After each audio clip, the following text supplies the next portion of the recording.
Oh, I haven't checked this out yet.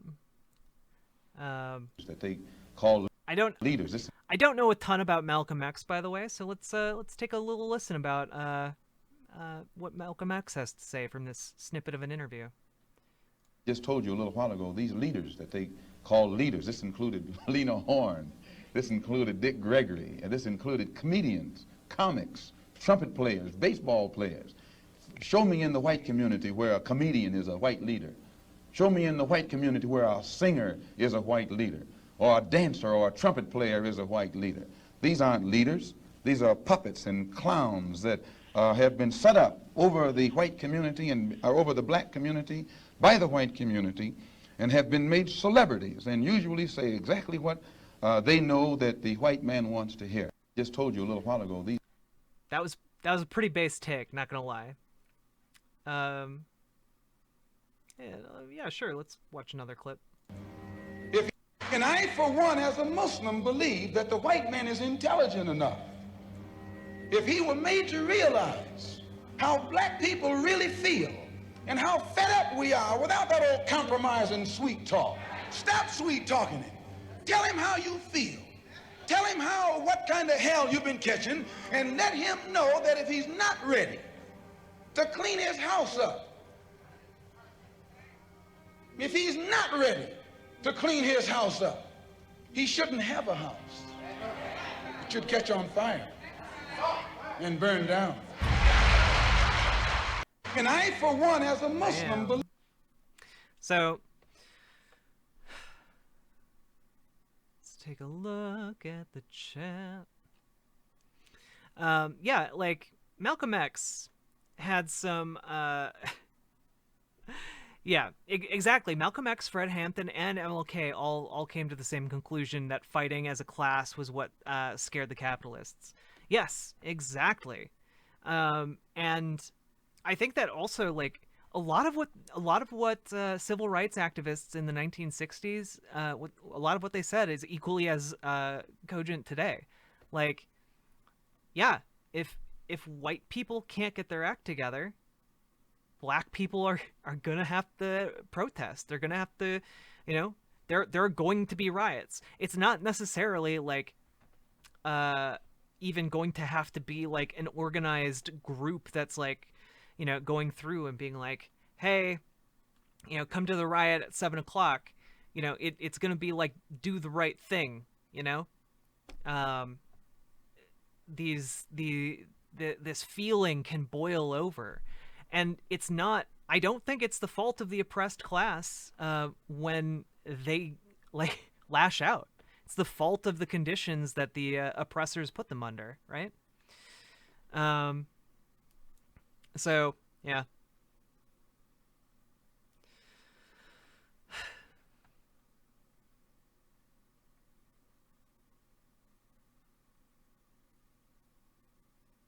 Yeah, Nightmare, I would say that even the farthest left Nordic country is not far enough left. Okay.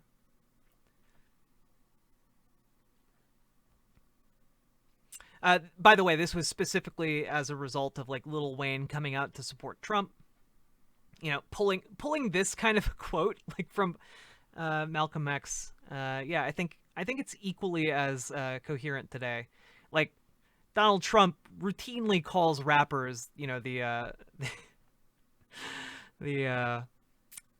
emissaries of the black community. Let's take a look at this. I felt like this was an interesting story from last week that I didn't really see a whole lot of talk about. And I'm going to zoom in a little bit so you guys get a better look. So,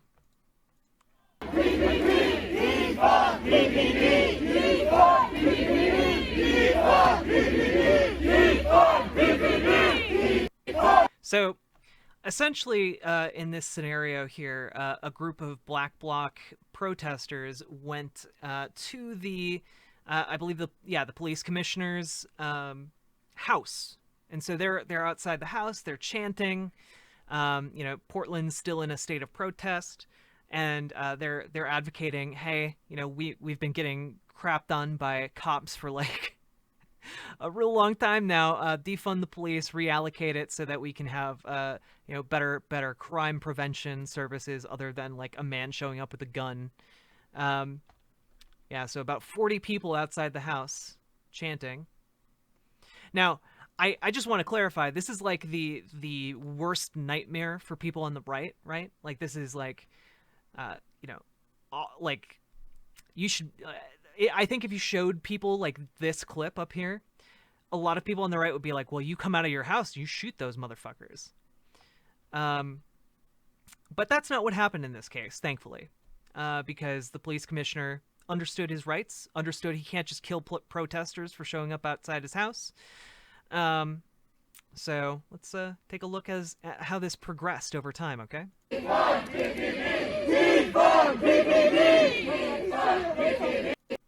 So more chanting.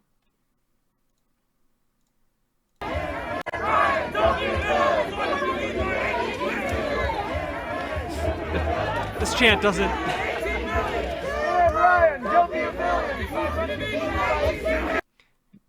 this chant doesn't really roll off the tongue as well, but you can kind of see a little bit of a different angle here. There's another group marching a couple miles away. This group arrived silently and then started chanting when outside the commissioner's house. So now you have two groups of protesters outside. And then they found out that the commissioner, Dan Ryan's going to come outside and speak with protesters, which, to his credit, I think that's a beautiful thing. I think that's a wonderful thing. These immigrant neighbors that work hard to work here, and they all have jobs early in the morning as well. I understand you guys want to make noise, but please let us go in and get masks and come back out. And if you guys want to have an honest discussion, and I'm talking about an honest discussion, not quick little knocks and petty laughs, which is all that we've heard so far. I'm talking about honest, kind discussion. Let's do it. That's why we're here. That's all we want. Thank you. So, okay. We've got the police commissioner, goes inside, comes back out. Commissioner and protesters both requesting that no cameras be out. The commissioner is listening to protesters talk about their experience with police brutality. By the way, Sergio Olmos is a reporter. Like, this is a journalist. This isn't just like some schmuck bystander. Protesters are sitting on the street in a semicircle around Commissioner Dan Ryan. Ryan is on his front lawn listening to them. Protester to Dan Ryan: where were police during the Indigenous Day of Rage? Why did they let loose the business? Why did they let those businesses get smashed up? They move in fast when we go to PPA, so why didn't they come out then? They let it happen. Think about that. Commissioner Dan Ryan on defunding PPB. I haven't made up my mind yet. It's complicated. I'm not going to do it at 11:30 at night when I'm half asleep. Protester: do you typically make up your mind the day of the vote? Protesters to commissioner: when you say you're tired, do you know what it's like to be shot at by feds? Do you know the PTSD we have? Protester to commissioner: don't bullshit these people and say that you don't know how you're voting. That tells me all I need to know. Protester: raise your hand if you've been doxxed. About 30% of hands go up, and yet our cops are wearing numbers and we're doxxed every night. Protester: you don't know what it's like to wake up with a welt like that on your leg when you get shot and you're walking away blind as a bat so you don't get arrested. Protester: have you marched with us? Commissioner Ryan: I've been out 3 times. Some protesters yell shame. Another yells, hey, at least he's been out with us. Protester: what makes you so undecided? What keeps you from cutting the budget? Commissioner: I can't answer the question tonight. I need to talk to my colleagues. Protester: when you see a child drowning, do you need to talk to your colleagues to make a decision?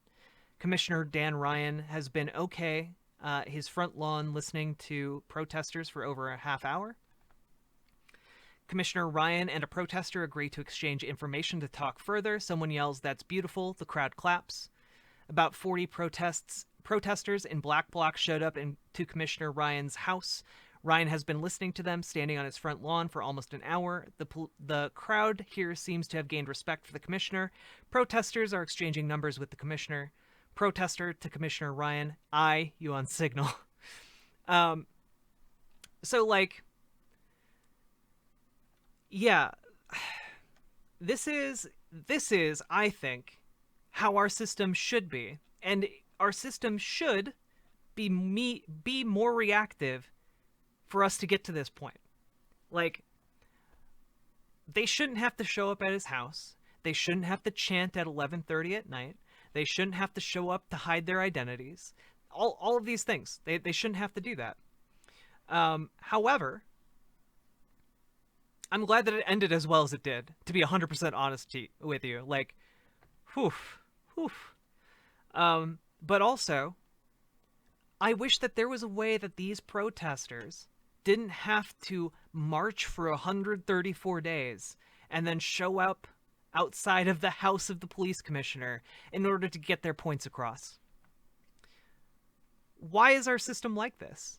I think it's not like a trick question or anything. I want you to like ask yourself, why do you think our system is so inept and so bad that it takes this much work for the police commissioner to listen to his community? Why? And if you think that that's wrong, if you think that these protesters shouldn't have to hide their identities, if you think that these protesters shouldn't have to protest for a third of the year straight, if you think that protesters should be able to engage with their civic officials, which, by the way, is what a police commissioner is, if you think that they should be able to do that without going through years of effort and have to take safety precautions for themselves to not get shot or doxxed or beaten up, I agree with you. I think that there is something fundamentally wrong with our system where this is what it takes to have that kind of real human connection. And they didn't even accomplish like a tangible goal. Like, the commissioner didn't agree to do anything here. He just agreed to talk. And again, credit where credit's due. He came out and he talked with these people, and it was a great moment. But I hope that it goes beyond just this talking. I hope it goes into tangible action. Because when they're talking about defunding Portland police by $18 million, they want that $18 million to go back into their community in constructive ways that creates more opportunity for themselves and their neighbors. Like, this isn't like radical rocket science, guys. It's just asking, hey, police, can you maybe not buy like an armored personnel carrier for like a year so that we can have like social workers who help us accomplish things and help us stay in our homes and like, can work with us? Because that kind of stuff prevents crime far more than an armored personnel carrier. Like, what, you think an armored personnel carrier from the cops prevents crime? Are you kidding me? So, all I'm saying is, when you're looking at these protests, I think you have to engage with it not from the perspective of the police, which is often, by the way, the perspective that we're given in the media, both from left and right-wing media, largely as a function of how for the last 100 years, cops have been heroes in our media, or at the very least, anti-heroes. I think we need to consider it from the point of view of protesters. What if that was my community? What if I had to protest for 130 days if I wanted to change policies in the police department of my town? And I think if we considered it from that perspective, things would be a lot better. As it is right now, I think that we need to, until we're able to get police, the idea that we need to reallocate money away from the police towards programs that actually prevent crime rather than programs that react to crime. I fear that it's going to take stuff like this until we manage to make the system work for us instead of work for a select few. So this is a beautiful story, I think. I think this is an incredibly productive story, one that I think definitely went a long way to build trust. and hopefully we see something come out of this. That being said, we have to see.